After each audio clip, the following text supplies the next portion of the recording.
주의 보좌로 나갈 때 어떻게 나가야 할까? 나를 구원한 주의 십자가 그것을 믿으며 가네. 주의 보좌로 나갈 때 나 여전히 부족하네.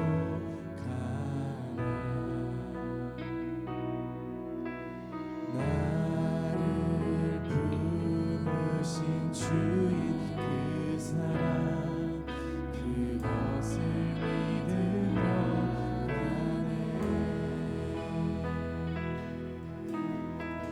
다시 한번 주의 보좌로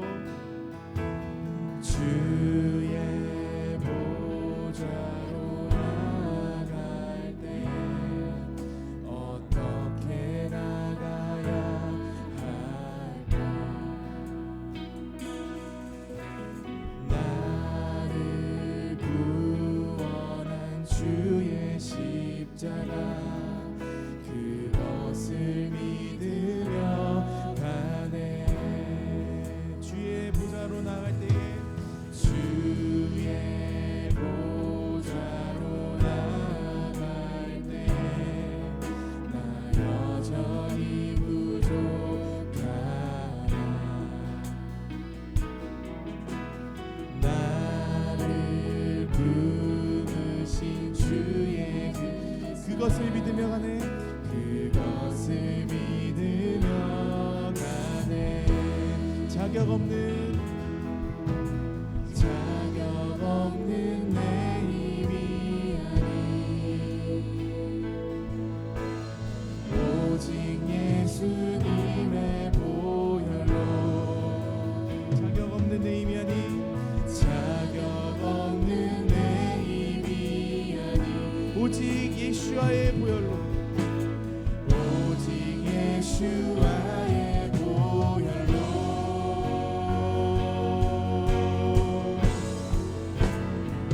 십자가의 보혈 완전하신 사랑 힘입어 나갑니다.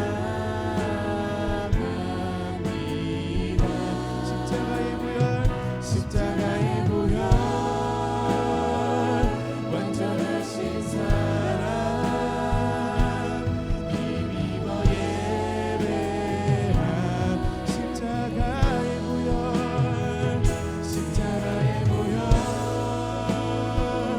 완전하신 사랑 힘입어 나갑니다. 십자가의 보혈 완전하신 사랑 힘입어 예배함. 주의 보좌로 나갈 때 주의 보좌로 나갈 때 어떻게 나가야 할까? 나를 구원한 주의 십자가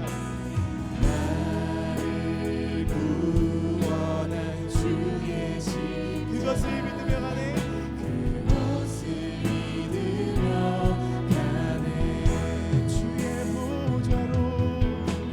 주의 보좌로 나 여전히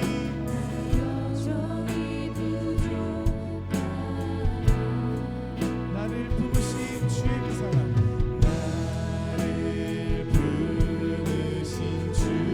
그 사랑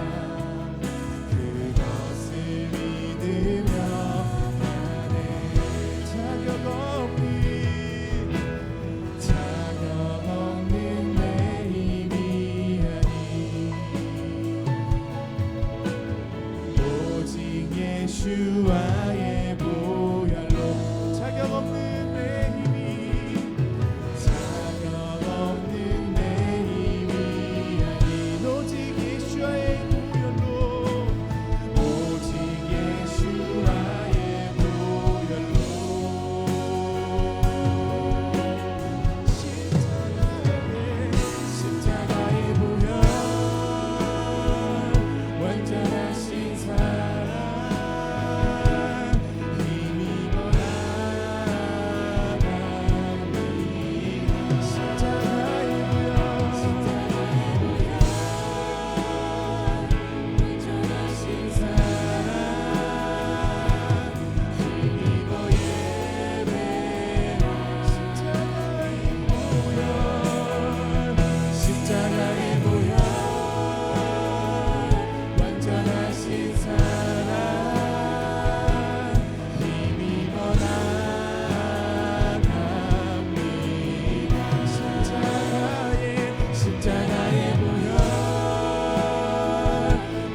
십자가의 보혈 완전하신 사랑 힘입어 예배합니다.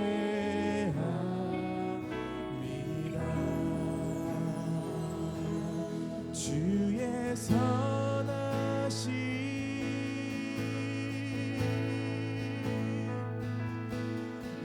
인자하심이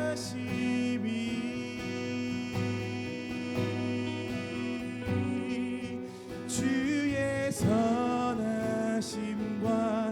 인자하심이 영원하시도다. 주의 선하심 주의 선하심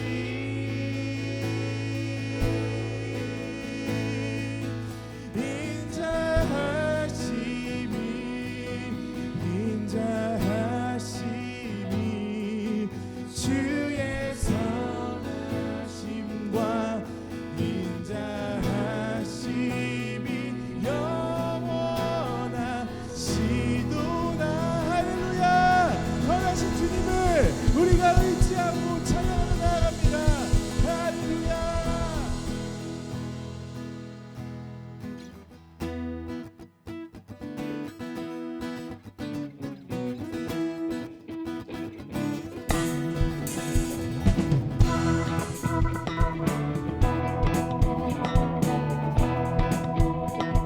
감사와 찬양 드리며 감사와 찬양 드리며 주 앞에 나가세 크고 광대하신 주 이름 그의 성소에서 주를 나팔 소리로 찬양하며 기타와 수금으로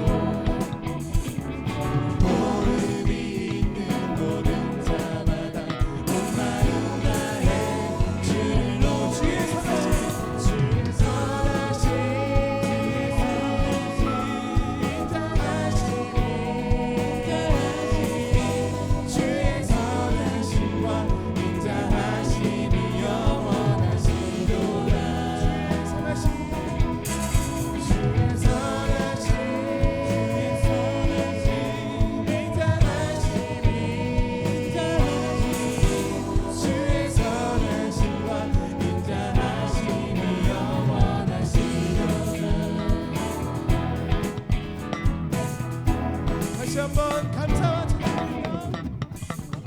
감사와 찬양 드리며 주 앞에 나가세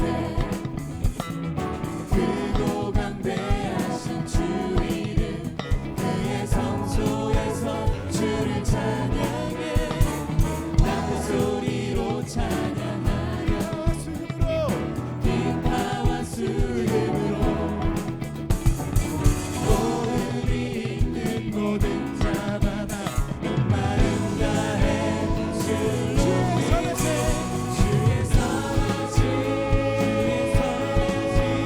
인자하심이 주의 선하심과 인자하심이 영원하시도다. 주의 선하심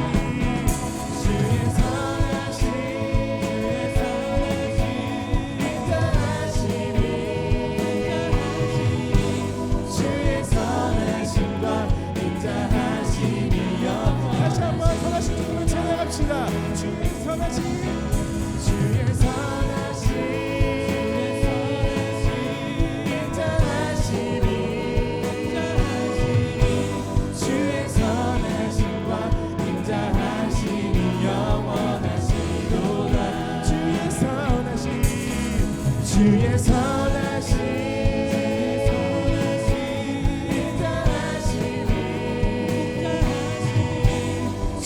인자하심과 인자하심이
제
속에 강물이 넘쳐나게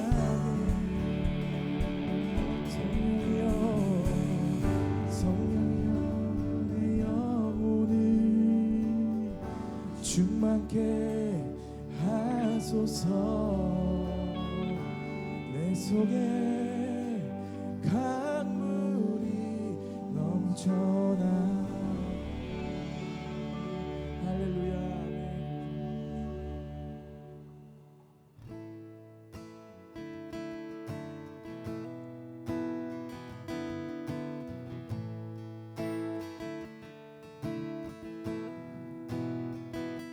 주님의 그 모든 것이 내 삶을 가득 채우네 내 모든 갈증과 필요 주 사랑으로 만족시키니 부족함 없네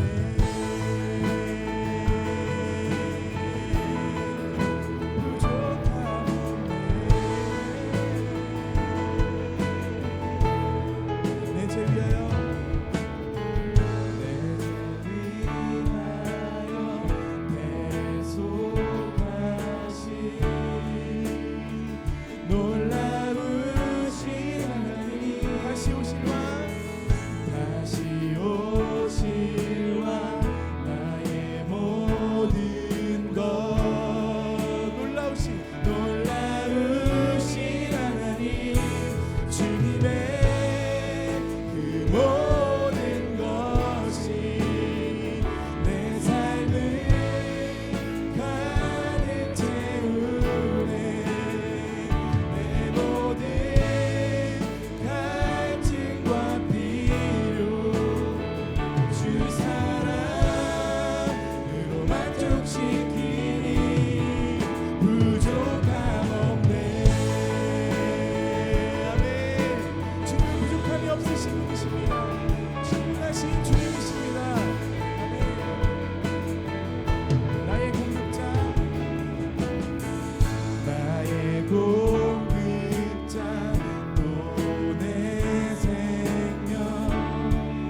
주님의 그 모든 것을 내 삶을 가득 채우네. 내 모든 갈증과 필요 주 사랑으로 만족 부족함 없네. 부족함 없네. 할렐루야. 우리에게 부족함이 없으시며 우리보다 우리를 잘하시는 주님을 찬양합니다. 예.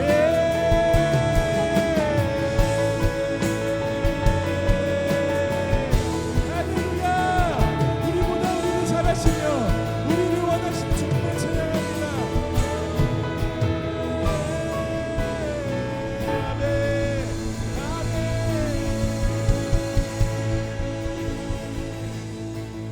주님의 그 모든 것이 내 삶을 가득 채우네. 내 모든 갈증과 필요 주 사랑으로 만족시키니. 주 사랑으로 주 사랑으로 만족시키니.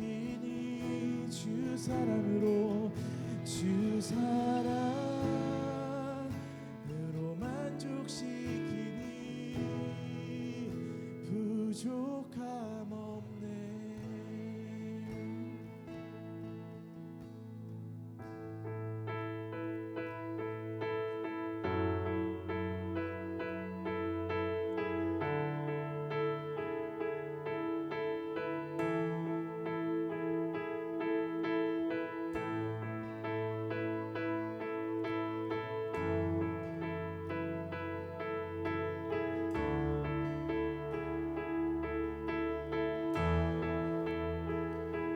주의 나라가 임할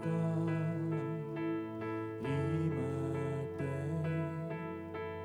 하나님 임재하실 때 예배가 회복되고 기적은 일어나네.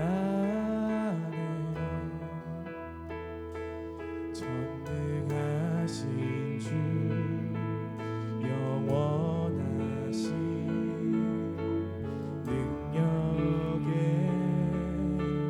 통치자 자유가 선포되어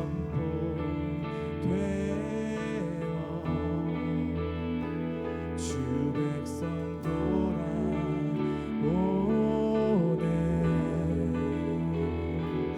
하나님 나라 임하소서.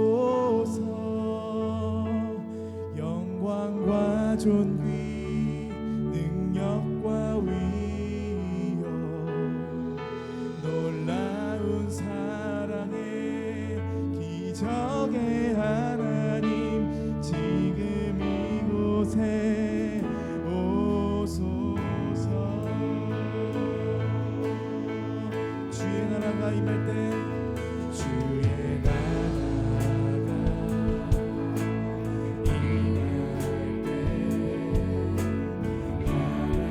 하나님 임재하실 때 예배가 회복되고 기적은 일어나네. 기적은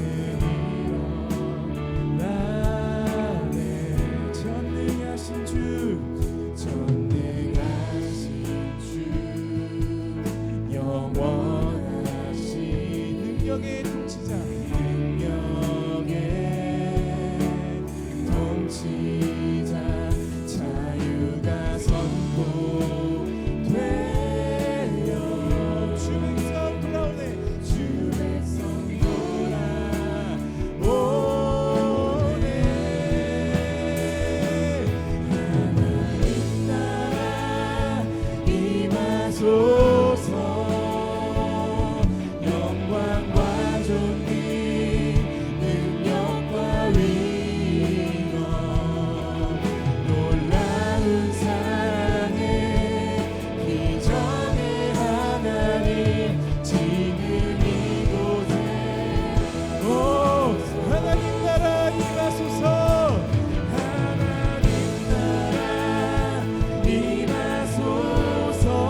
주 높고 위대하시니 주 높고 위대하시니 크게 외쳐 선포하네 만왕의 왕 주 하나님 지금 하늘 나라 임하소서 하나님 나라 임하소서 영광과 존귀 능력과 위엄 놀라운 사랑의 기적의 하나님 지금 이곳에 하나님 나라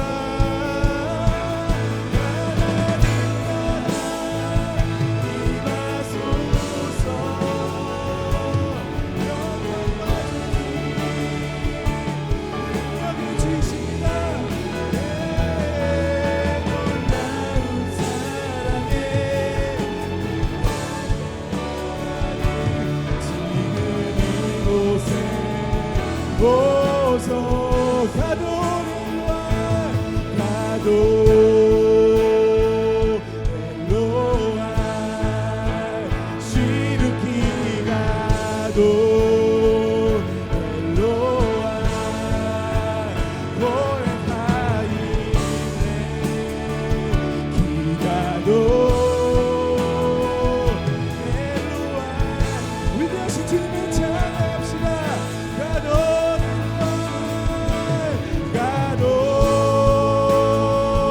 엘로아 시루키 가도 엘로아 고레하이네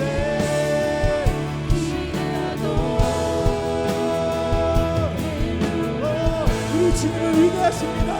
위대하신 주 위대하신 주 찬양의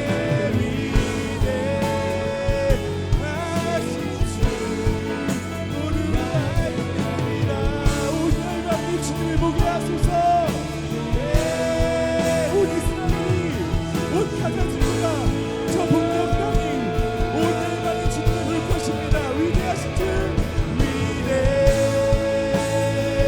위대하신 주 찬양의 위대하신 주 모두 알게 되리라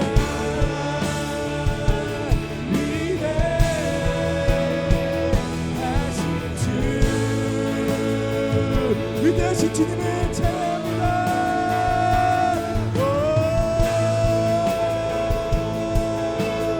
주님은 위대하시며 온 열방을 통치하시는 분이십니다. 예, 우리의 찬양의 이유이십니다. 할렐루야.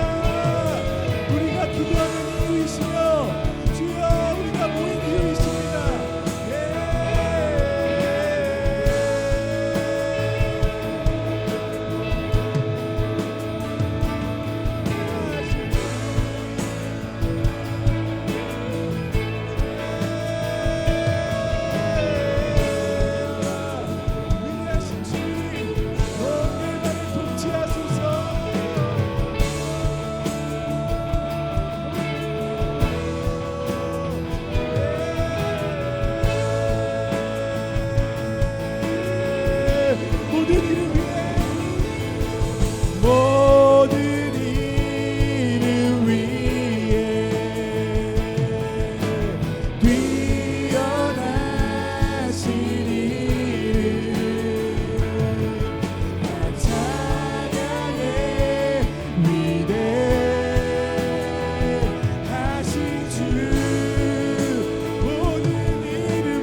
누가복음 5장 27절에서 39절까지의 말씀입니다. 27절에서부터 39절까지 말씀입니다. 제가 한 절, 여러분들께서 한 절 그렇게 교독하시겠습니다. 그 후에 예수께서 나가사 레위라 하는 세리가 세관에 앉아 있는 것을 보시고 나를 따르라 하시니, 레위가 예수를 위하여 자기 집에서 큰 잔치를 하니 세리와 다른 사람이 많이 함께 앉아 있는지라.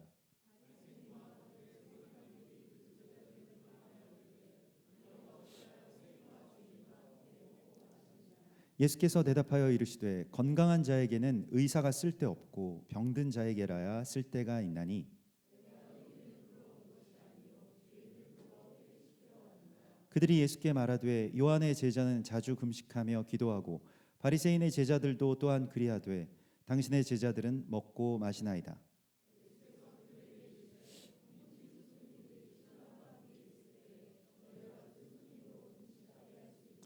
그러나 그날에 이르러 그들이 신랑을 빼앗기리니 그날에는 금식할 것이니라.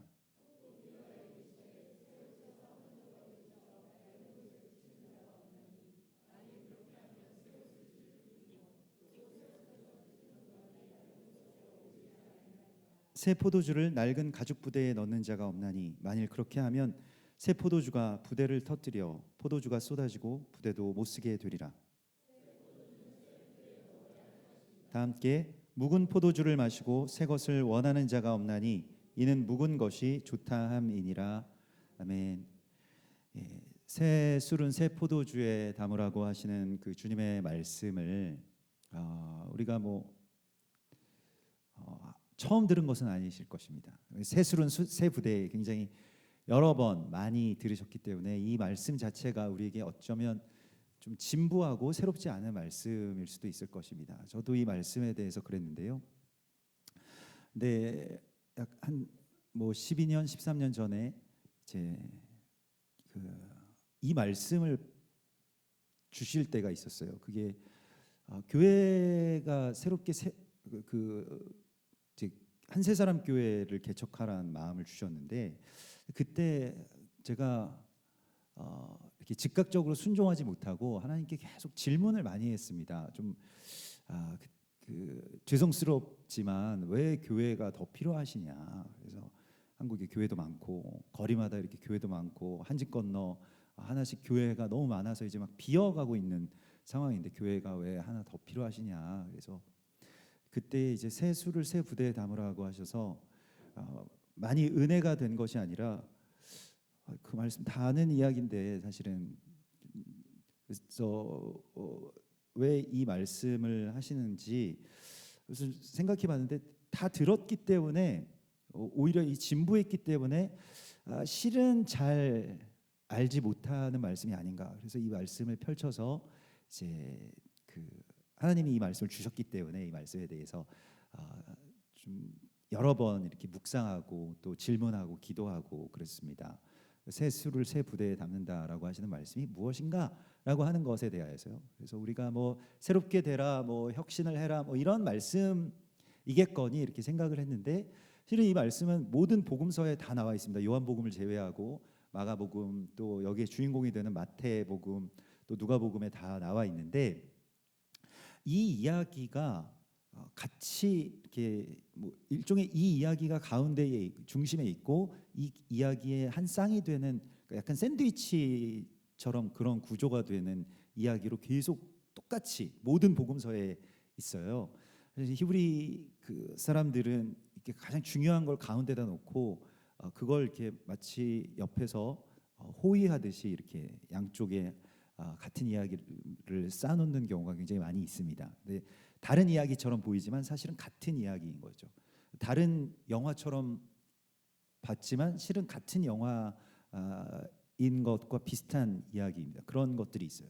그래서 그 앞에 나오는 이야기가 오늘 이 본문 새 술은 새 부대에 담으라고 하는 이야기는 어떤 사건과 직접적으로 관련이 있냐면 세리가 하는 사람이 있었는데, 길 가다가 세관에 앉은 세리가 있었는데 그 세리의 이름은 레위였습니다. 그래서 레위 지파의 아마도 사람이었을 것이고 레위인으로 살았어야 될 사람인데 사람들에게 돈을 이렇게 막 이제 이 걷어서 로마의 황제에게 바치는 그러한 일들을 하는 그런 세리로 전락해 버리고 많은 사람들이 그를 손가락질하고 그냥 세리라고 부르지 않고 그 뒤에 뭐 욕기 뒤에 막 뭐 이것저것 붙는 뭐 세리 놈 뭐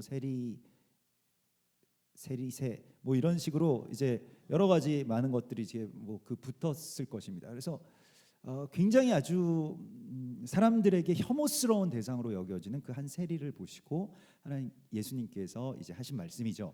그래서 그때에 많은 사람들이 뭐 부르는 것까지야 뭐 특이하신 분인 줄 알았지만은 제자로 삼기까지 하셨다라고 하는 것이죠. 그를 나를 따르라고 하시면서 그날부터 이제 세리 레위가 마태가 되는 이야기가 바로 이 중심에 있습니다. 그러면서 예수께서 하신 말씀은 새 술은 새 부대에 담으라라고 하신 말씀을 주신 것이죠.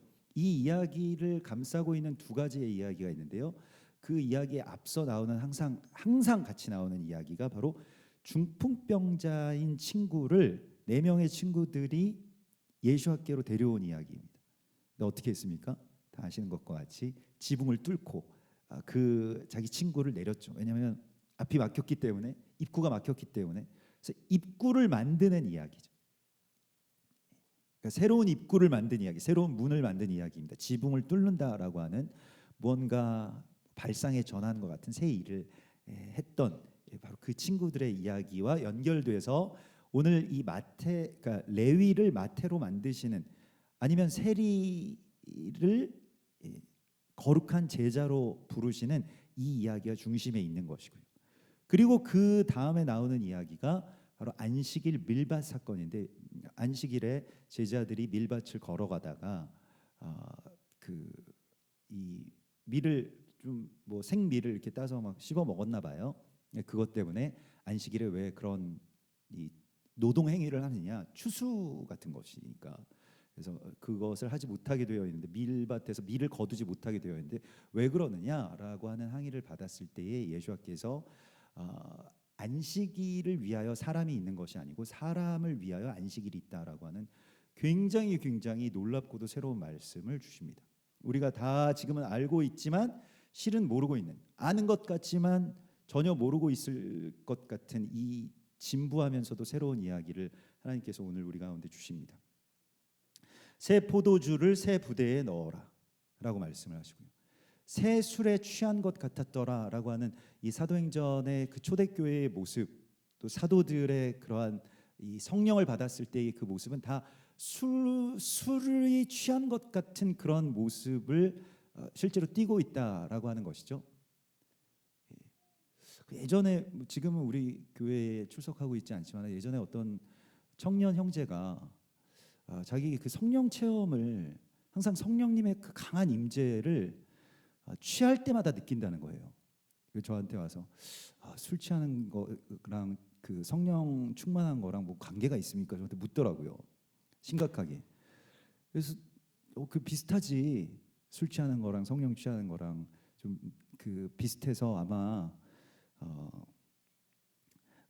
그게 느껴졌을지도 모르겠다고. 근데 나중에는 성령님이 점점 떠나게 되시니까 그 술 취하는 것보다 술 취하지 말라, 오직 성령의 충만을 받으라라고 하는 말씀을 받았으면 좋겠다. 성령을 받기 위해서 술을 마시면 안 된다. 성경에 그렇게 나와 있기 때문에 우리가 왜냐하면 죄가 많은 곳에 은혜가 많기 때문에 사실 성령님은 자유로우시기 때문에 막 거룩한 교회에서만 역사하시는 것이 아니라 그 청년의 술자리에서도 역사하실 수 있겠죠. 그럼에도 불구하고 그것은 성령님께 할 일은 아닌 것 같다. 자꾸 성령님을 술집으로 불러내지 말고 예배당에서 어떻게든 만나라 이렇게 얘기를 했던 기억이 있습니다. 근데 실제로 그런 것들이 있을 수 있어요. 그렇지만 그렇게 좀 혼잡하게 채널을 열게 되면 성령님만 들어오시는 게 아니라 또 악한 것들도 막 들어올 수 있기 때문에 굉장히 위험한 것입니다. 그런 영적으로 위험하다라고 할 수가 있겠습니다. 그래서 근데 이제 성령님에 취한다라고 하는 성령의 충만함을 받고 자기 자신이 안에서 무언가가 막 변화가 되는데 주변에 있는 사람들은 이해할 수 없는 그 성령의 충만함을 받기 위해서 우리가 무엇을 해야 되느냐? 새 부대를 준비하라고 말씀을 하시죠. 새 부대, 요즘에는 부대에다가 뭐 액체를 담는 경우가 거의 없을 겁니다. 가죽값이 비싸기 때문일 거예요. 근데 예전에는 그런 경우가 있었다고 합니다. 그리고 예전에 좀 사는 집 친구들 집에 가보면은 아버지가 알프스에서 사오신 그 스위스 물부대 같은 게 있었어요. 여러분들 기억나시는지 모르겠습니다. 집에 갖고 계셨다면 굉장히 부잣집에 사셨던 걸 건데요. 무언가 유럽 여행을 갔다 왔다는 거잖아요. 그래서 거기에 그걸 이렇게 보면은 야 여기에 지금 물이 들어가냐 이거 안 새냐 막 제가 물어보고 그 까만 그 병 뚜껑을 이렇게 해서 뭐 이거 가지고 알프스산에 이렇게 다니는 거라고 막 자랑하듯이 친구들이 얘기했던 그 기억이 있습니다. 그런데 그게 말하자면 그 당시엔 유리병이 없기 때문에 이 가죽 부대에 포도주를 담아 놓는데 뭐 그게 발효가 되고 또 그러면서 새 포도주가 발효되면서 팽창하는 그 힘으로 가죽 부대가 터져버린다. 밀봉된 가죽 부대가 터져버릴 수 있다라고 하는 것이죠. 그래서 꼭 새 가죽 부대로 해서 같이 그 말씀을 담을 수 있도록 그런 포도주를 담을 수 있도록 이렇게 하라라고 하신 말씀인데요. 조금 더 자세하게 이 말씀에 대해서 찾아보았습니다. 그랬더니 이제 헬라 말로 이 그 부대를 그러니까 새 부대를 아스코스라고 하는데요. 아스코스는 뭐 그릇을 뜻하는 그 스큐오스라고 하는 그 헬라 말에서 나온 말이기도 하지만 헬라 말도 이제 동사에서 나오는 경우가 많은데 히브리 말처럼 근데 아스케오라고 하는 어원에서 나왔다는 겁니다. 이 아스케오라고 하는 게 무슨 뜻이냐면 정교하게 만들다라고 하는 그런 뜻입니다. 그래서 그 정교하게 만든다라고 하는 것이 그 아주 정교한 그러한 이 물병을 만든다 어떤 그런 이 부대를 만든다라고 하는 뜻도 있지만 결국에는 이 새 부대가 되라 새 부대를 만들라고 하시는 것은 이 뒤에 나오는 이 뜻이 이제 아스코스라고 하는 아스케오라고 하는 동사의 뜻을 보면 처음에 훈련하다 첫 번째가 두 번째가 노력하다 세 번째가 실천하다라고 하는 그런 뜻을 갖고 있습니다. 훈련하고 노력하고 실천하는 것입니다. 새로운 것을 우리가 새로운 일을 주님께서 우리 안에 시작하시려고 할 때에 우리가 그냥 나는 가만히 있는데 주님이 오셔서 새 일을 시작하시면 뭐 시작하시겠지 이렇게 생각을 하는 경우가 있는데 실은 그것을 담을 수 있는 그릇은 우리가 준비하는 것입니다. 훈련돼야 되고요. 또 노력해야 되고요. 실천해야 된다라고 하는 것입니다. 근데 이것을 통해서 주님께서 이 새 일을 이루신다라고 말씀을 하십니다. 성실하게 주님의 그 온전한 일들을 감당하는 사람들에게 주님께서 이 모든 일들을 이루신다라고 말씀하시고 있어요. 충성이라고 하는 것이요, 성실함이라고 하는, 신실함이라고 하는 것이요. 근데 이것이 새 일을 행하는 것에 우리가 해야 될 일입니다. 우리의 몫이라고 할 수가 있겠습니다. 그래서 우리는 원래 이 한국 교회의 가장 강력한 어떤 장점이자 가장 큰 어떤 그런 그 특이함이 무엇이냐면 열심히 하는 거죠. 열심히 기도도 막 열심히 하고 열정적으로 하고 막 주야 부르짖으면서 하고 새벽에도 하고 저녁에도 하고 열심히 하는 거죠. 충성되게 하는 것입니다. 무조건 열심히 했을 때 그 다음에 주님께서 새 일을 시작하시는 그 단계가 열리게 됩니다. 자유함이라고 하는 것도요. 우리가 그냥 평상시에 계속 자유함으로 이렇게 살아가다 보면 그게 자유함을 누릴 수가 없게 되어버립니다. 자유할 때까지는 정말 충성스럽게 정말 주님 안에서의 어떤 열정으로 이 일들을 준비하고 훈련하고 또 말씀을 실천하는 그런 과정들이 필요하다라고 말씀을 하시고 있습니다. 저도 아직까지도 도달하지 못한 그런 자유하지 못한 그런 부분들은 이제 제가 뭐 기타를 치면서 찬양을 아주 자유롭게 했으면 좋겠다.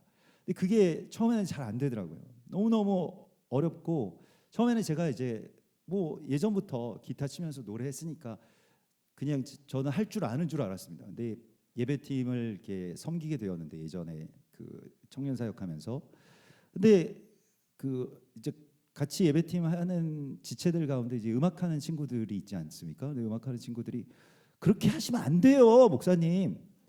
그리고 음악하는 분들은 이게 예민하잖아요. 평상시엔 되게 착한 친구들인데 그냥 밥만 이렇게 배불리 먹으면 다들 모든 게 만족되는 친구들인데 음악을 하기 시작하면 막 예민해져가지고 막 계속 표정이 막 목사님 그 기타 안 치시면 안 돼요, 제발. 막, 예. 그래가지고 이제 서럽잖아요. 저는 막 잘하는 줄 알았는데 그래서 매일 새벽마다 이제 새벽 예배 끝나고 기도하면서 연습했습니다. 메트로놈 틀어놓고 연습하고 어떻게 하면 자유롭게 될 수 있을까? 그래서 자유로워질 때까지의 그 훈련이라고 하는 것이 반드시 필요한 거예요. 그게 없는데 갑자기 막 자유롭게 하면 그건 미친 사람입니다. 그렇게 하시면 안 되는 거예요. 제가 그렇게 하면 안 된 거였습니다. 예, 저 혼자서 막 잘한다고 막 나는 자유에 안 자유하거든요. 다른 사람들이 다 자유하지 않은데 어떻게 자기 혼자 자유할 수 있습니까? 안 되는 거죠. 그러니까 새 수를 새 부대에 담는다라고 했을 때 우리에게 필요한 것은 굉장히 오랫동안 열심히 정교하게 훈련하는 것입니다. 이게 반드시 필요한 거예요. 이거 없이 굉장히 그 마지막 자유함만 보고 그걸 어설프게 따라하다가는요, 망합니다. 우리 자녀들이 이제 이렇게 맨 앞자리에 앉으니까 너무 좋아요. 자녀들 맨 앞자리에 이렇게 앉으면은 무슨 일이 생기거든요. 그러니까 자리가 되게 중요합니다. 맨 뒷자리에 앉는 것보다 맨 앞자리에 앉으니까 너무 좋지. 유행이 돼가지고 애들이 요즘에 앞자리에 생각보다 좋다는 거예요. 엄마도 멀리 떨어져 있을 수 있고 엄마는 저 뒤에 앉아 계시니까 일부러 앞으로 나가야지. 역발상이죠. 이게 새 일을 행하는 건데 아무튼 근데 이제 그 뭐 영적인 그런 용어 가운데서도 이게 가장 가까운 데로 이제 흘러가지 않겠어요? 그래서 그런 이 흘러간다라고 하는 일종의 어떤 이 성령님도 그렇게 이렇게 전도되는 그러니까 뜨거운 것이 계속 가까운 쪽에서부터 계속 되는 그런 게 있습니다. 그래서 앞자리로 계속 이렇게 우리 전도하고 계시잖아요. 앞자리로 나와라, 앞자리로 나와라. 앞자리 나오면 정말 좋습니다. 근데 그래서 나중에는 너희들 여기에도 나와가지고 진짜 좋을 거야. 근데 그 새 부대의 새 수를 담다라고 했을 때 구약에서는 이 새 부대를 이야기했던 사람들이 있습니다. 여호수아의 군대가 가나안 땅을 진멸하기 위해서 가나안의 7 족속을 진멸한다라고 하는 것이 조금 번역에 오류가 있을 수 있는데 헤렘이라고 하는 것은 하나님께 드린다는 뜻입니다. 그러니까 하나님께 봉헌한다는 뜻이에요. 당시의 전쟁은 뭐 오늘날도 마찬가지입니다만은 약탈이 기본이었습니다. 약탈이 목적이에요. 그러니까 전쟁을 해서 땅을 빼앗든지 재물을 빼앗든지 뭐 노예를 빼앗든지 거기에 아이들, 여성 뭐 다 그냥 자기가 빼앗아가는 것이죠. 하마스처럼 막 들어와가지고 그걸 이제 약탈하는 것이 전쟁의 기본인데 하나님께서는 가나안 땅에 들어가서는 그런 약탈을 다 금지시키셨습니다. 그리고 이 전쟁은 하나님께 드리는 것이다. 그래서 헤렘 전쟁이 된 거예요. 근데 사람들이 욕망이 생기잖아요. 전쟁하는 내 목숨을 거는 거잖아요. 목숨을 걸고 상대의 목숨을 빼앗고 그래서 그의 가진 것을 빼앗는다. 이런 전쟁이 아니라 하나님께 드리는 전쟁을 헤렘 전쟁이라고 하는데 그래서 이 사람들이랑 뭐 다른 조약도 맺지 않고 계속 싸우라고 하나님께서 말씀하셨는데 유일하게 이 여호수아의 군대 이스라엘 백성들과 화평의 조약을 맺은 사람들이 있습니다. 그 사람들이 등장하는데 여호수아서에 보면 되게 중요한 종족인데 기브온 종족이에요. 그래서 기브온 종족들이 와서 어떻게 이야기하냐면 여호수아 9장 13절에 보면 우리가 포도주를 담은 이 가죽 부대도 새 것이었으나 찢어지게 되었으며 우리의 이 옷과 신도 여행이 매우 길었으므로 낡아졌습니다. 이제 우리는 당신들과 꼭 조약을 맺어야만 되겠습니다. 화평의 언약을 맺어야 되겠습니다라고 했을 때에 물론 표면적으로는 그 여호수아가 속아서 그 화평의 조약을 맺은 것처럼 되어 있지만 그 뒤에 이스라엘 백성들이 이 기브온 거민들을 지키기 위해서 가나안의 7 족속들과 전쟁을 합니다. 그래서 그게 뭐 아얄론 골짜기에 있었던 그 전쟁 이고요. 해와 달을 하나님께서 멈추게 하시고 그 전쟁에 승리하게 하십니다. 그래서 뭐 그런 엄청난 이 언약, 한 세 사람의 언약이 맺어질 때 그 사람들이 한 이야기가 우리의 옛 부대는 다 터져 버렸습니다. 이제 새 것을 찾을 때가 됐습니다라고 하는 것이죠. 그 새로운 것을 받아들일 수 있는 유일한 사람들이 기브온 거민들이었고요. 기브온이라고 하는 그 민족 거민의 이름의 뜻은 낮은 언덕이라는 뜻입니다. 다 막 아모리 족속, 뭐 헷 족속 이런 사람들은 다 높은 골짜기에서 막 죽이려고 내려다보는 사람들이고요.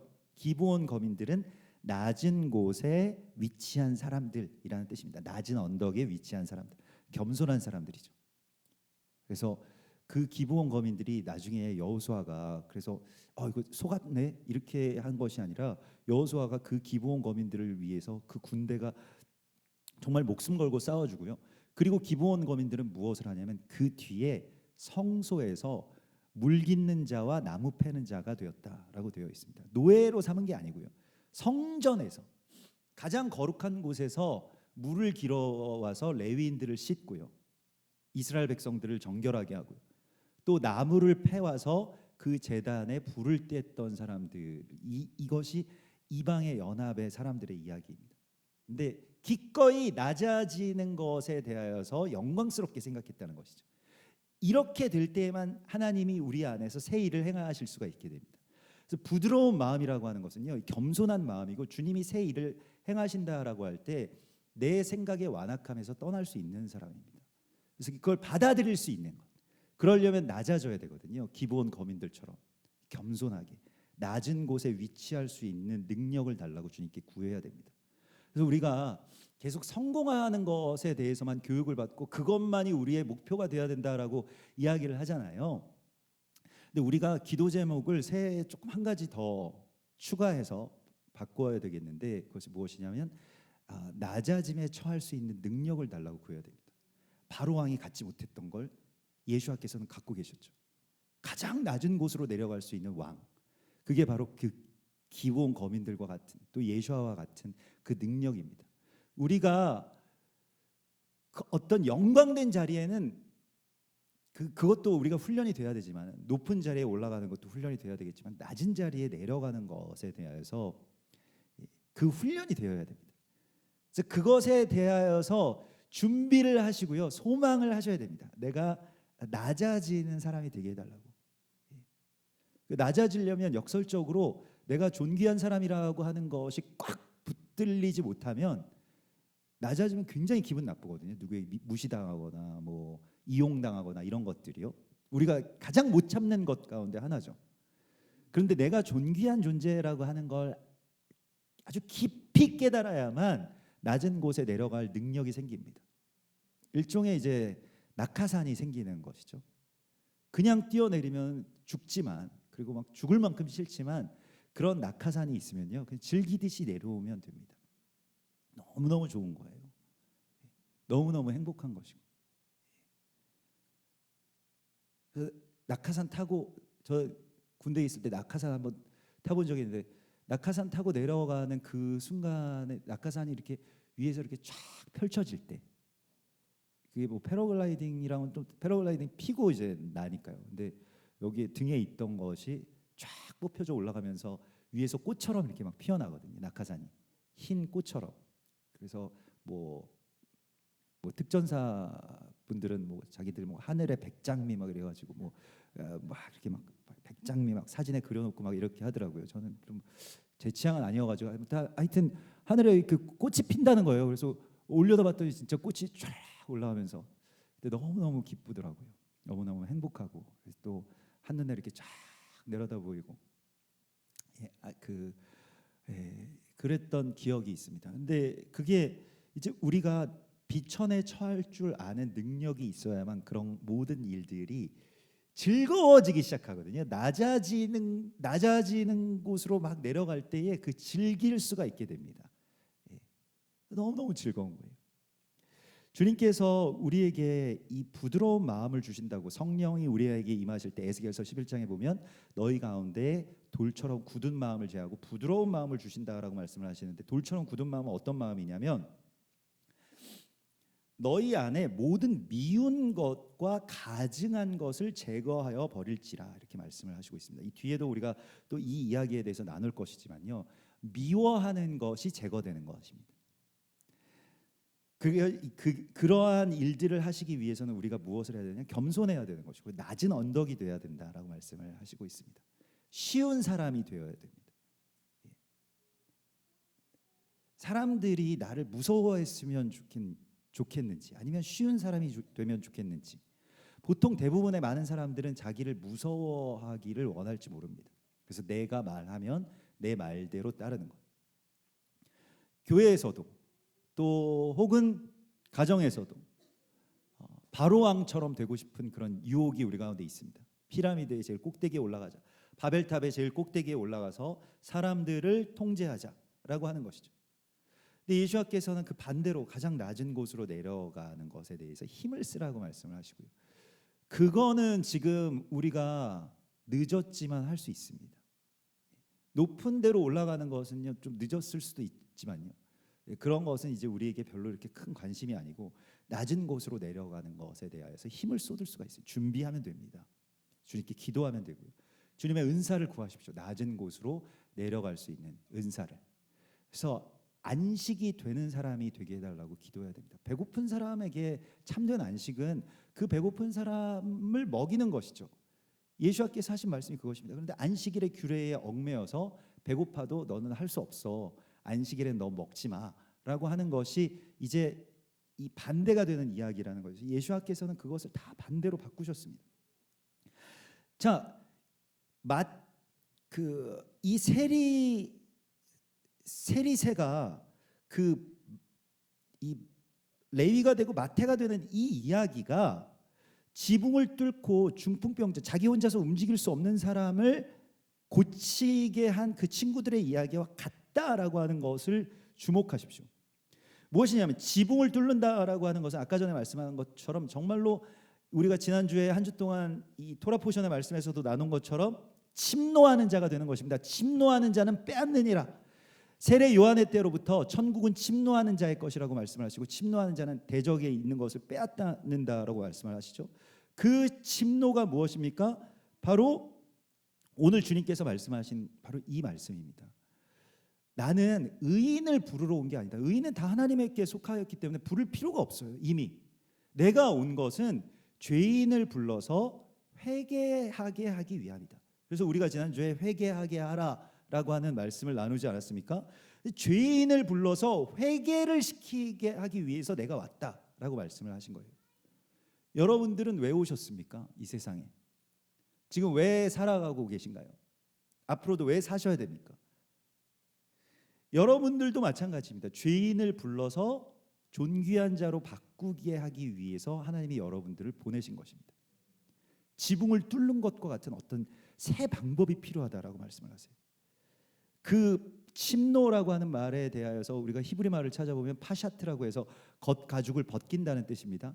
겉가죽을 벗기는 것이 바로 혁신이고, 그 혁신이라고 하는 것이 실은 우리가 오늘날 뭐 혁신 뭐 새롭게 해야 된다, 새롭게 돼야 된다, 이런 이야기를 굉장히 많이 하지만 실제로 그런 일들은 우리의 삶 가운데서 성공하기가 굉장히 어렵습니다. 오늘도 예수께서 말씀하신 것은 새 것이 되어야 되는 줄은 사람들이 알긴 하는데 사람들은 사실 다 옛 것을 더 좋아한다, 이렇게 아주 탄식하듯이 오늘 말씀하세요. 오늘 39절의 말씀은 어떻습니까? 묵은 포도주를 마시고 새 것을 원하는 자가 없나니 이는 묵은 것이 좋다 함이니라. 묵은 것이 사실은 뭐 와인 애호가들은 무슨 뭐 100년 된 와인 뭐 이런 것이 뭐 아주 빈티지한 뭔가가 있다라고 이야기를 할 수 있을 것입니다. 그래서 묵은 것이 더 좋다 하니라라고 하신 말씀에는 사람들은 새 것을 받아들이지 않는다라고 하는 그 말씀과 함께 또 다른 뜻이 있습니다. 다시 묵은 것이 새 것이 되는 그 혁신에 대해서도 말씀하십니다. 이게 되게 복잡한 이야기처럼 들리지만요, 이제 간단한 말씀입니다.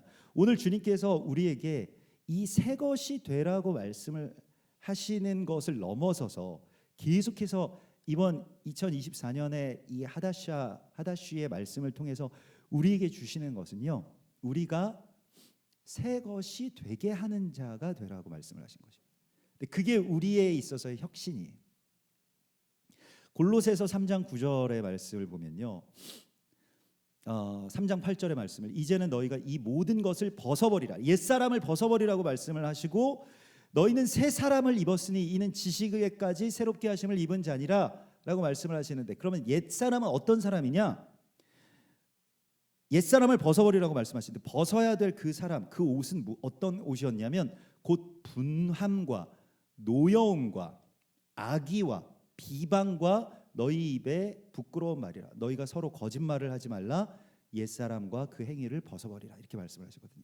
그게 무엇이냐면 우리에게 부드러운 마음, 새 영을 주신다고 말씀하시고, 새로운 일을 하실 때에 우리가 입어야 될 새 옷은 무엇이냐면, 그 전에는 어떤 사람에 대하여서 마음에 들지 않으면 일단 비방하는 거예요. 일단 비방하고 화내고, 너 왜 안 고쳐? 너 왜 새 사람이 되지 않아? 이러한 것이죠. 근데 평생을 해보십시오. 그렇게 해서 그 대상이 새롭게 되나? 새롭게 안 되거든요. 왜냐하면 창조의 원리와 성경적인 원리와 맞지 않기 때문입니다. 우리가 어떤 새 사람을 입어야만 그 사람을 새롭게 할 수가 있는데요, 율법이라고 하는 것이 틀린 말이 아니잖아요. 맞는 말씀입니다. 제일 맞는 말, 세계에서 제일 맞는 말씀이죠. 가끔씩 이제 아이들에게 야, 엄마가 뭐 틀린 말 하냐? 엄마 말만 들어. 마누라 말만 들어. 뭐 틀린 말 해 내가? 틀린 말은 안 하시죠. 세계에서 가장 옳은 말이 율법이잖아요. 근데 율법을 가지고 무언가에 대하여서 막 화내고 막 뭐 틀리나 보자. 너 이거 틀렸지. 너 이거 틀렸지. 이거 틀렸지. 이렇게 해왔던 사람들 앞에 예수아라고 하는 어떤 혁신의 아이콘이 등장한 것입니다. 그래서 무엇을 하셨습니까? 그걸 다 벗어버리고 이 사람에게 새 사람이 되었다라고 하는 것을 선포하는 것입니다. 이걸 하라고 말씀하시는 거예요.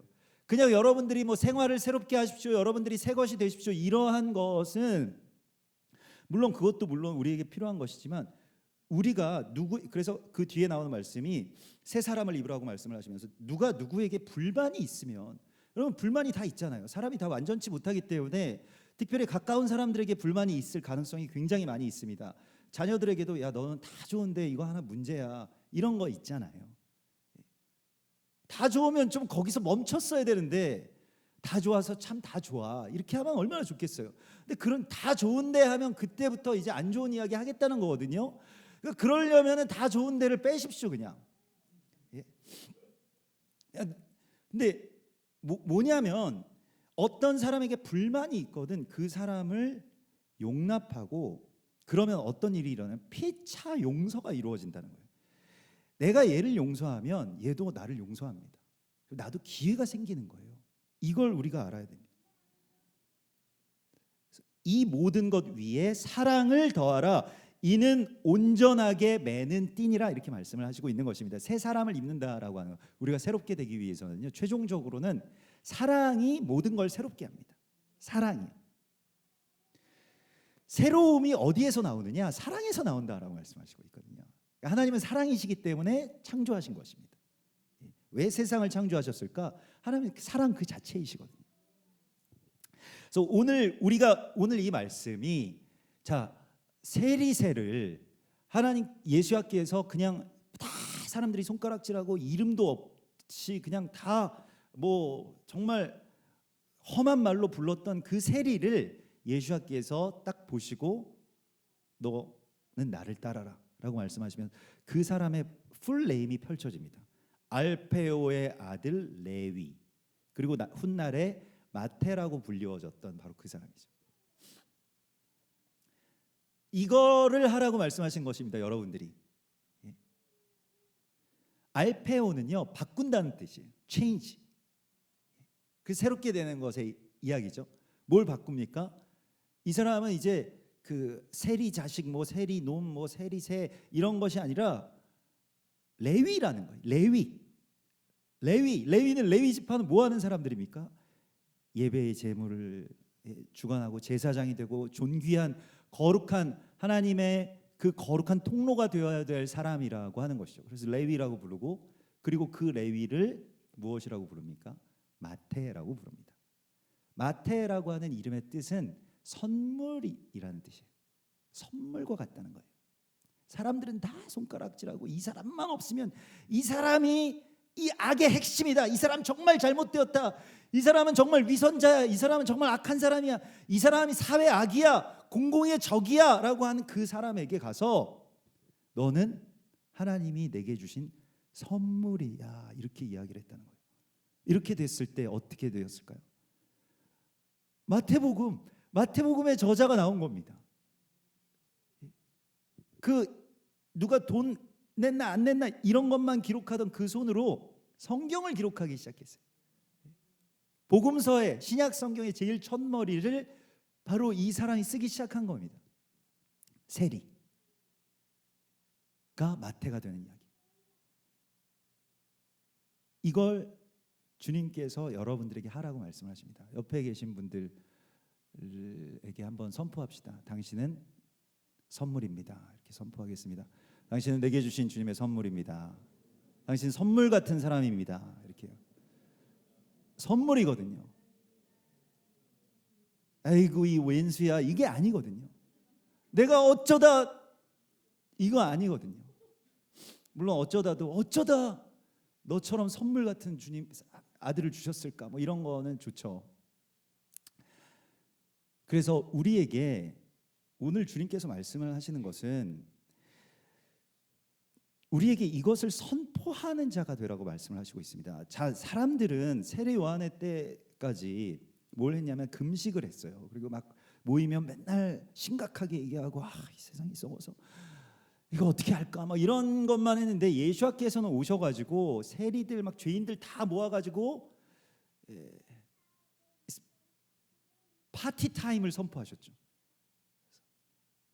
그래서 예수께서 오늘 주님께서 왜 예수님은 이 세리들과 같이 이렇게 맨날 먹고 마시고 이렇게 하십니까? 근데 세례 요한 때까지는 금식하는 게 맞았는데 예수와의 때는 언젠가 또 너희가 금식하게 될 때도 올 거다. 그러나 지금 이 시간은 파티 타임이다 라고 하는 것을 선포하셨습니다. Now it's party time. 그 있잖아요. 그걸 저 클럽에 뺏기면 안 됩니다. DJ들한테. 우리가 선포를 안 하니까 클럽 DJ들이 선포하는 거예요. Now it's party time. 이걸 선포하셔야 됩니다. 항상 어디에나 잔치집이 되는 거예요. 우리가 가면. 막 그러니까 예배팀도 막 저는 막 부끄러워가지고 막 이러다가 막 뛰잖아요. 막 뭐 하여튼 되든 안 되든 하나님의 나라와 잔치를 선포하는 것입니다. 우리가. 근데 선포를 하는데 그냥 이렇게 씩 웃고 마시면 안 되고요. 진짜로 선포하셔야 됩니다. 입술을 열어서. 그 오스트레일리아의 모나시 대학이라고 하는 곳에 뇌신경 그 이제 연구소가 있다고 하는데요. 근데 그곳에서 어떤 실험을 했는데, 왜 우리는 그 뇌에서 이 초전두엽이라고 해서 이렇게 바람직한 삶을 살게 하는 게 그런 위치가 되는 그 뇌가 있대요. 그래서 거기서 이제 걔가 항상 뭐 아침에 일찍 일어나, 밤에 야식 먹지 마, 너 운동해야지, 뭐 공부 열심히 해야지, 뭐 성실하게 예배드려야지, 뭐 이런 것들을 계속 하려고 하는데 항상 그 뒤에 어마어마하게 등치가 큰 다른 그 뇌의 다른 큰 형님이 있대요. 걔는 이제 욕망을 관장하고, 야 치킨 한 마리 시켜 그냥 시켜. 야 그거 질러 그거 사. 지금 못 사면 나중에 세일 안 해. 사. 뭐 이런 것들을 관장하는 큰 형님이 계시대요. 걔한테 맨날 진다는 거예요. 얘가 초전두엽이니까 요만하다는 거예요.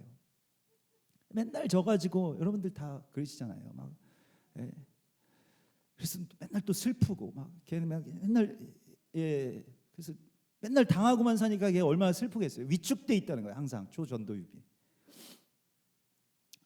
근데 어떻게 그러면 그거 이길 수 있는 방법이 없느냐 이런 거 갖은 수를 써서 연구를 해봤는데 발견했답니다. 감사하게도. 예.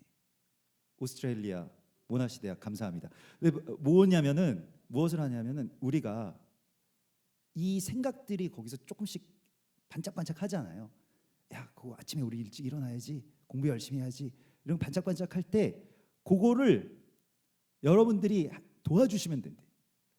그 생각이 올라올 때 제가 지금 한 것처럼 말하는 겁니다. 말을 하면 그 뇌파가 어마어마한 힘을 갖게 된다는 거예요. 큰 형님을 이긴다는 거예요. 뒤에 버티고 있는 욕망의 힘을. 내가 말하면 야, 치킨 그거 맛 다 똑같아. 어제도 먹었잖아. 이제 오늘은 그만 먹자. 이렇게 말을 하면 걔가 말을 할 때 위축이 되는 뒤에 있는 애가. 예. 그래서 말이라고 하는 것이 굉장히 중요하다는 것입니다. 말로 선포하는 게 굉장히 중요하다는 것입니다. 생각에 머물게 하지 말고요. 입술을 열어서 선포하는 데까지 이르는 것입니다. 그래서 우리가 이제부터는 어떤 사람도 육신을 따라서 알지 않기로 작정하였노니, 고린도후서 5장에 나오는 이 말씀 너무 오래돼서 기억이 안 나실 거지만은 1월 첫째 주에 우리가 선포한 말씀입니다. 이전 것은 지나갔으니 보라 새 것이 되었도다라고 할 때에 이것은 원래 거울 보고 자기 자신에게 하는 것은 보너스고요. 원래는 이것이 모든 사람들, 좀 못마땅한 사람들에게 선포하라고 하신 거예요. 어떻게 선포하냐? 모든 것이 하나님께로부터 났기 때문에 당신도 하나님께로 돌아가게 될 것입니다 라고 하는 것을 선포할 때, 우리가 선포할 때 우리는 창조의 동역자로서 부르심을 받았습니다. 그래서 선포할 때 그 일이 실제로 일어난다는 것입니다. 창조의 능력은 하나님이 갖고 계시죠. 해 아래 새 것이 없기 때문에. 근데 우리는 무엇입니까? 대언자, 전 우주에서 말할 수 있는 능력을 가진 사람이 그런 존재가 유일하게 인간이거든요. 그런데 계속 대적에게 뭐 공물 바치는 그런 일을, 그 엄청난 그 필기 실력과 그런 글을 쓰는 재주와 지성을 거기에다가 바치고 있는 그 레위에게 너는 그렇게 살지 않아도 되는 사람이야. 너는 하나님의 선물이야. 나에게 주신 하나님의 선물이야 라고 선포했을 때 어떻게 됐습니까? 그 사람이 선물이 된 거예요. 복음서를 써줬잖아요. 예수와의 제자가 되지 않았습니까? 정말 선물 같은 사람이 된 겁니다. 선포하셔야 됩니다. 특히 남성분들 같은 경우, 형제님들은 뭐 생각을 다 알겠지. 내가 사랑하는 거 다 알겠지. 이거 좀 보면 다 알겠지. 몰라요. 모르니까 제발 좀 선포하십시오. 말로, 입술로. 특히 아내분한테. 나중에 그 입관 예배 때 하시지 말고 지금 하셔야 됩니다. 지금 들릴 때 뭐 돌아가신 분도 다 들린다고 하덥디다 뭐 그런 말씀 잊지 말고 지금 들릴 때. 그래서 우리 형제님들한테 제가 제 아내가 저한테 어떻게 그렇게 말을 예쁘게 해서 넘어갈까 막 저한테 맨날 그러거든요. 말로써 모든 빚을 다 갚을까 말로. 그래서 말로만 하는 그런 사랑에 대하여서 저에게 이야기를 하는데 저는 항상 그 호주에 있는 그 모나시 대학에 따르면 말로 할 때 실제가 되는 것입니다. 그게 생각이 실제가 되는 첫 번째 단계거든요. 그래서 형제분들한테 좀 강추하고 싶은, 강권하고 싶은 성경 말씀인데, 이게 내가 그냥 막 사랑합니다 이러면은 좀 힘들기도 하고, 아침부터 왜 이래 지금 또 이상해 뭐 잘못했어 뭐 이런 얘기 듣기 쉽거든요. 그러니까 세련되게 잘 하시려면 말씀으로 선포하시는 게 제일 좋습니다. 말씀으로. 그래서 보라 새 것이 되었도다 이것도 좋은데요. 왜? 나 예전에 헐었어? 뭐 옛거였어? 뭐 이렇게 또 나올 수도 있으니까 좀 이제 강권 드리는 것은 아가서를 나의 사랑, 나의 어여쁜 자야. 오늘도 아침에 막 나오시면서 막 아내분 막 빨리 가야 돼, 예배 시간 빨리 가야 돼, 늦어, 막 주차할 데도 없어 막 이러는데 막 계속 다 됐어. 왜 입을 옷이 없을까? 맨날 아내분이 그러시면 그때 선포하시는 겁니다. 나의 사랑, 나의 어여쁜 자야. 일어나서 함께 가자. 너는 빨리 달려서 내게 오라. 암노루 같이 내게 오라. 이렇게 선포하면 어떨까요? 가정이 그 지옥 같았던 그 시간들이 바뀌는 거죠. 선포 하나로. 얼마나 사실은 이거 돈도 안 들잖아요. 얼마나 쉬운 겁니까? 너의 뺨은 붉고 너의 모습은 아름답고 아가서에 막 다 나오거든요. 아가서에 다 해가지고 여러분 믿음은 바라는 것들의 실상입니다. 그러니까 지금 현재가 그렇게 안 보여도요 계속 그렇게 선포하세요. 그래서 저도 아내한테 맨날 뭐 예쁘다라고 그러고 뭐 아가서 말씀으로 뭐 이렇게 선포하니까 점점 예뻐지는 것 같던데 진짜로. 여러분들이 선포하셔야 됩니다. 계속. 그래서 더 이상 찍어 바르지 않으셔도 나의 사랑, 나의 어여쁜 자야 일어나서 함께 갑시다. 이렇게 하셔야 돼요. 그러면 거기에서 하나님의 새 일들이 시작되기 시작한다는 것입니다. 자녀들에게도 마찬가지고요. 자녀들은 부모님에게도 그렇게 축복해 보십시오. 물론 축복은 위로부터 아래로 내려온다라고 하지만요. 그래서 부모님에게 가장 큰 축복은 무엇입니까? 가서 제가 지난주에 나눴던 것과 같이 가서 축복을 받는 거예요. 아버지 저 좀 축복해 주세요. 엄마 저 축복해 주세요. 저 위해서 기도해 주세요. 얼마나 좋아하시겠어요. 네. 내가 알아서 해. 알았어. 몰라. 이거보다는 저 축복해 주세요. 아니 그거 공짜로 그 어마어마한 복을 받을 수가 있는데 왜 그거 안 받느냐는 거예요. 유산은 축복이 아닙니다. 이 믿음의 유업이 축복이거든요. 주님께서 우리 가운데 이걸 주시는데 아버지를 통해서 어머니를 통해서 주시거든요. 잘 안 하실라 그러면 아버지 잘 숫기 없어가지고 나 믿음 없어서 안 돼 얘 막 이러시면은 가서 막 머리를 들이밀어야 돼요. 침노하는 자로 막 들이대고 막 계속 축복하고 괜히 아버지 TV 보고 계시면은 또 뭐 약주라도 한잔 하고 계시면 옆에 가서 이렇게 이마에다가 축복 아버지는 축복의 통로이십니다라고 할 때 그게 얼마나 큰 축복이에요. 당신으로 인해서 내가 복을 받습니다라고 하는 것이 얼마나 큰 격려가 됩니까? 아버지들은 그런 위로가 필요해요 지금. 왜냐하면 사실은 항상 내가 부족한 것 같이 느끼거든요. 아무리 열심히 해도 내가 자녀들에게는 가족들에게는 부족한 존재처럼 느껴지는 경우가 많이 있거든요. 그래서 축복을 그분들로부터 받는 것이 정말 중요하고 너무너무 귀합니다. 이스라엘에 대해서도 그래서 로마서 11장에 말씀하신 것이 이스라엘이 지금은 완악한 것처럼 보여도 너희가 완악하다라고 하지 말고 깊도다 하나님의 지혜와 지식에 부여하며 이스라엘을 볼 때 많은 사람들이 그 전까지는 이스라엘은 완악하고 목이 고든 백성이고 하나님이 그래서 심판하셨고 그런 것도 다 하나님 뜻이야. 그렇게 잘못 살았더니 그렇게 됐잖아. 이런 것에서 돌이켜서 우리에게 만물이 하나님에게서부터 비롯되었으니 하나님께로 돌아갈지라. 이스라엘도 역시 지금 잠시 완악한 것처럼 보일지라도 하나님이 새 일을 시작하실 수 있다라고 하는 것을 우리에게 선포하라고 말씀하신 것입니다. 이게 우리가 해야 될 일이에요. 여러분은 창조의 동역자이십니다. 여러분이 스스로 뭐 새롭게 되고 새 일을 행하고 이런 것은 좀 어려울 수 있어도 선포하는 것은 우리 원래 사명이기 때문에 이름을 지어 부르는 것이 우리의 사명이잖아요. 하나님은 창조하실 때에 마지막으로 사람을 창조하셨습니다. 우리도 그래서 새 사람을 창조하고 낳고 이름을 지어서 부여하는 것이 우리의 사명이라는 거예요. 하와의 이름을 지은 것이 아담입니다. 내 살 중에 살, 뼈 중에 뼈. 당신은 이샤입니다 라고 선포한 거죠. 자기야 라고 부르는 것이죠. 그렇게 여러분 선포하게 되면 창조의 동역자로서 마지막 그 버튼은 창조의 모든 권세와 능력은 하나님께로부터 나지만 마지막 그것을 누를 수 있는 그 버튼을 누르는 그 권세는 우리에게 주셨다는 것입니다. 무엇으로요? 여러분 말할 때 선포할 때 그 일이 일어납니다.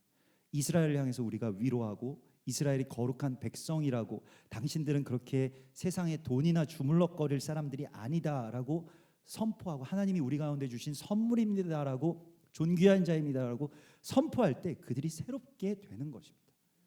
이 합력을 위하여서 하나님이 여러분들을 부르셨다고 말씀하십니다. 창조의 동역자로서 하나님이 여러분 세우신 것입니다.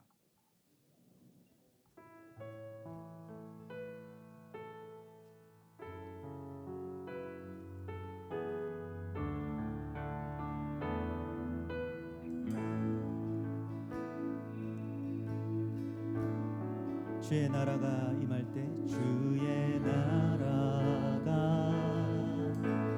임할 때 하나님 임재하실 때 예배가 회복되고 기적은 일어나네. 전능하신 주 영원하신 능력의 통치자 통치 자유가 선포되며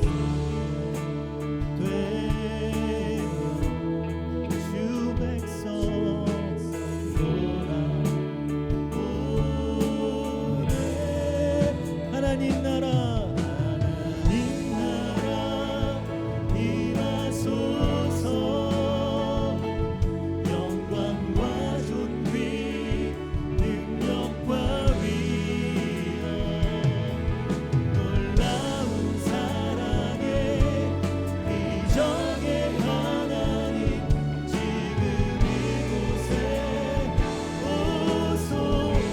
주 높고 위대하심을 주 높고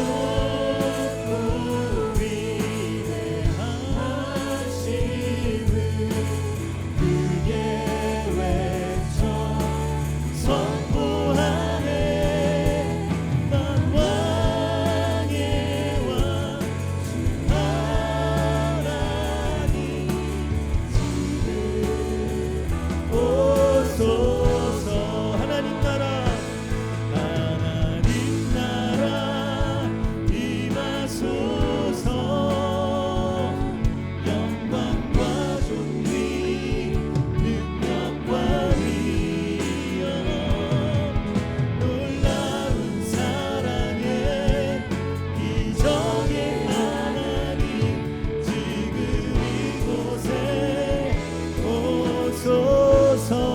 지금 이곳에 오소서. 지금 이곳에 오소서.